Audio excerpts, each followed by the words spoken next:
Casteism. Casteism क्या है? अब कास्टिज्म एक बहुत ही पिक्यूलियर कैरेक्टर कह सकते हैं हमारी इंडियन सोसाइटी का। कास्ट एक ऐसा जातीयवाद जिसे कहते हैं, कास्ट एक ऐसा सोशल सिस्टम है जहाँ पे इंसान को उसकी जो एक स्टेटस है वो उसकी बर्थ के अकॉर्डिंग मिलता है। स्टेटस जो उसको मिलता है वो स्टेटस उसकी कास्ट का भी होता है सोसाइटी के अंदर। इसीलिए कास्ट जो है असेंडिंग और डिसेंडिंग ऑर्डर में होती है सोसाइटी में। ये स्टेटस चेंज नहीं किया जा सकता।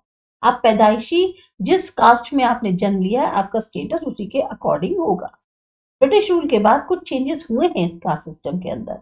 जैसे जैसे शिक्षा बढ़ती गई, जो वैल्यूज हैं लिबर्टी की, भाईचारे की, वो भी काफी बढ़ी इंडिया के अंदर।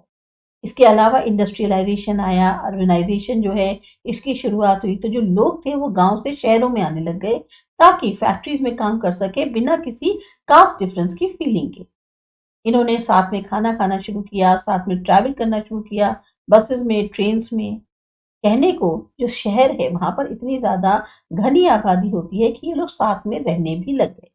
तो शहरों में क्या होता है, बहुत ही कमी आई जो डिफरेंशिएशन था कास्ट के कारण उसमें। इसके अलावा जो फंडामेंटल राइट्स दी गई कॉन्स्टिट्यूशन के द्वारा, उससे भी काफी हद तक बदलाव हुआ जो पैटर्न था कास्ट का उसमें।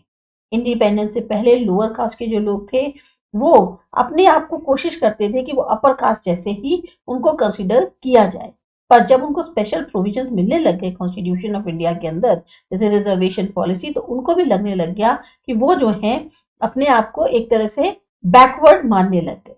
इसी तरीके से अपने इंटरेस्ट जो भी कास्ट का है उसको सेटिस्फाई करने के लिए, या जो दबाव होता है कास्ट का, उसको इस्तेमाल किया जाता है पर्टिकुलर कास्ट को फेवर करने के लिए। जैसे इसी तरह के बिहेवियर को हम कास्टिज्म कहते हैं। मतलब हमारी जो कास्ट है उसके इंटरेस्ट को पूरा करने के लिए, या हमारी कास्ट का इस्तेमाल किया जाए ताकि, या किसी एक पर्टिकुलर कास्ट का इस्तेमाल किया जाए उसको फेवर ग्रांट कराने के लिए, उस पर दबाव डाला जाए, तो ये कहलाता है कास्टिज्म। डेमोक्रेटिक स्टेट में कास्टिज्म जो है वो नहीं माना जा सकता एक वेलकम स्टेप के तौर पे कि हम बहुत खुश हैं कि हमारे कास्टिज्म में।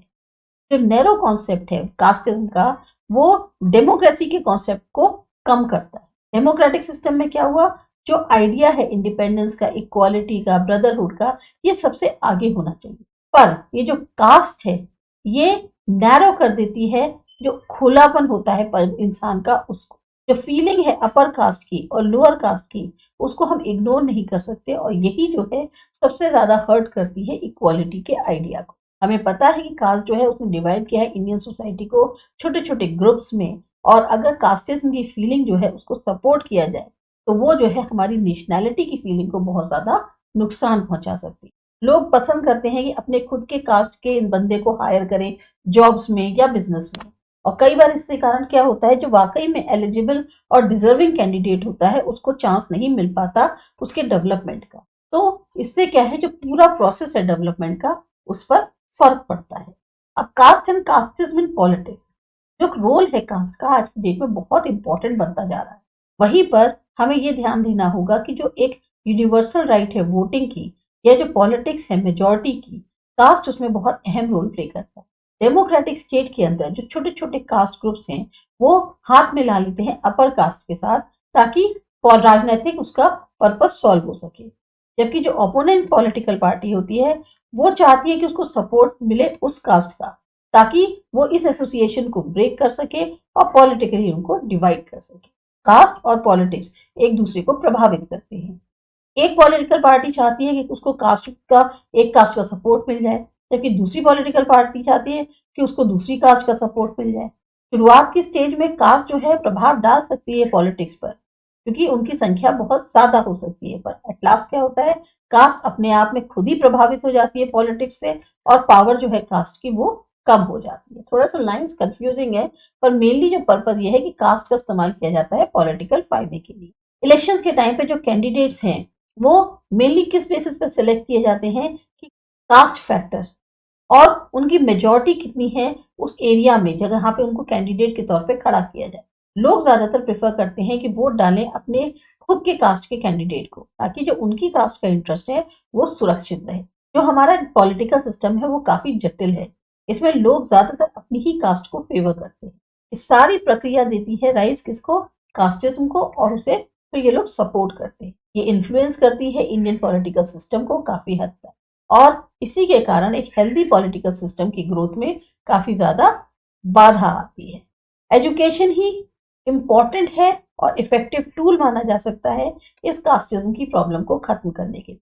एजुकेशन के साथ साथ मॉडर्नाइजेशन, जैसे कि अर्बनाइजेशन, इंडस्ट्रियलाइजेशन, ये भी जो है एक नैरो मेंटालिटी जो कास्टिज्म की है उसको काफी बदल के रख सकते हैं। अगर हम वैल्यू ऑफ डेमोक्रेसी को एस्टैब्लिश करें और एक्सेप्ट करें उसे as a tradition of life, तो ये जो एक इनएनिमेट, अमानवीय जिसे कहते हैं, या इमेच्योर मेंटालिटी जो कास्ट की है, इसको खत्म किया जा सकता है। नेक्स्ट आता है कम्युनलिज्म। अगेन सबसे बड़ा खतरा जो हमारी डेमोक्रेसी के अगेंस्ट है या नेशनल यूनिटी के, वो है कम्युनलिज्म या सेक्टेरियनिज्म। ये सबसे ज्यादा जो हमारी सेंट्रल वैल्यूज हैं कल्चर की, जैसे टॉलरेंस, लिबर्टी, ब्रदरहुड और हार्मोनियस रिलेशनशिप, उसको नुकसान पहुंचाता है। इसको कम्युनिज्म को क्या डिफाइन किया जाता है कि जब लोग बिलोंग करते हैं, बिलीव करते हैं एक पर्टिकुलर सेक्ट में, तब उनको जो है फीलिंग आती है एक बिलोंगिंगनेस की उस कम्युनिटी से। तब हम इस पर्टिकुलर समुदाय को बिलोंग करते हैं, तो ये हमारा एक, हम अपने लिए ही जो है जो कुछ करेंगे वो सिर्फ और सिर्फ अपने समुदाय से संबंधित ही करेंगे। दूसरे शब्दों में कहा जाए कि लोग जो बिलीव करते हैं पर्टिकुलर ट्रेडिशनल और कल्चरल वैल्यूज में, उनको कहते हैं कास्ट ग्रुप या कम्युनिटी ग्रुप। इनको फीलिंग आती है अपनेपन की उस कम्युनिटी के लिए, और ये स्वाभाविक भी है।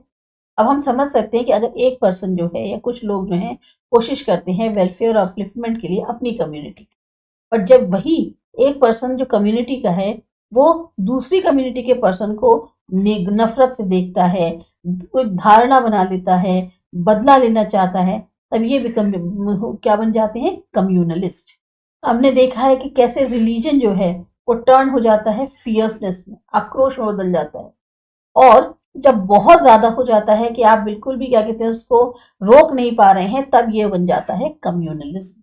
तो कम्युनलिज्म एक ऐसा फोर्स है जो यूनिटी जो लोगों के बीच में है उसको तोड़ने का काम करता है, जो अलग अलग सेक्ट्स को बिलोंग करते हैं और सेम स्टेट में रहते हैं। कई बार ये कम्युनलिज्म वायलेंट भी हो जाता है। कम्युनल राइट्स आपने देखे होंगे हिंदूज और मुस्लिम्स के बीच में, ये सबसे बड़ा उसका एग्जाम्पल। इन्हीं कम्युनल राइट्स के कारण जो डिफरेंसेस हैं दोनों ग्रुप्स के बीच में, वो बढ़ जाते हैं और बढ़ते ही चले जाते हैं लगातार। नतीजा क्या होता है, एक आप में दूसरों के प्रति विश्वास खत्म हो जाता है, आप शक की निगाहों से देखने लगते हैं, वो बढ़ जाता है आपका शक, और इसी के कारण सामुदायिक दंगे होते हैं। अगर इस तरह के सेंटिमेंट्स जो हैं वो बढ़ाए जाएं सिक्योर करने के लिए, मेंटेन करने के लिए, बढ़ाने के लिए पॉलिटिकल पावर को, तो फिर कम्युनलिज्म पॉलिटिकल कलर अख्तियार कर लेता है। दूसरे शब्दों में कहा जाए कि जब रिलीजन जो है वो पॉलिटिकल पर्पस के लिए यूज किया जाए, तो कम्युनलिज्म भी जो है वो पॉलिटिकल कलर ले लेता है, और ये सबसे ज्यादा खतरनाक होता है। इस तरह का जो कम्युनलिज्म है वो खतरा है डेमोक्रेसी के लिए भी, नेशनल यूनिटी के लिए, क्योंकि ये जो है डेवलप करता है फीलिंग इंटॉलरेंस और डिवाइड करता है सोसाइटी को अलग अलग कम्युनिटीज। हिस्ट्री ने जो है काफी विटनेस किया है ऐसे रोल जो कि कम्युनलिज्म के द्वारा प्ले किए गए हैं। जब इंडिया का पार्टीशन हुआ, फ्रीडम मूवमेंट के दौरान एस्टैब्लिशमेंट हुआ मुस्लिम लीग का, तो जो डिफरेंस बिटवीन हिंदू और मुस्लिम था वो बहुत बढ़ गया, और नतीजा हुआ कि इंडिया डिवाइड हो गया, इंडिया और पाकिस्तान में। जो फ्रेमर्स थे हमारे कॉन्स्टिट्यूशन ने, उन्होंने हमको फ्रीडम दिया है रिलीजन का थ्रू फंडामेंटल राइट्स, पर इसमें उन्होंने जो है एक हमारा स्ट्रैटेजिक फ्यूचर विजन जो है उन्होंने उसको दिखाया है। प्रियम्बल जो कॉन्स्टिट्यूशन का है उसको भी इंक्लूड किया गया है कि इंडिया जो है वो एक सेक्युलर कंट्री है, यानी धर्मनिरपेक्ष कंट्री है। तो सेक्युलरिज्म जो है वो बेसिक स्ट्रक्चर है हमारे कॉन्स्टिट्यूशन।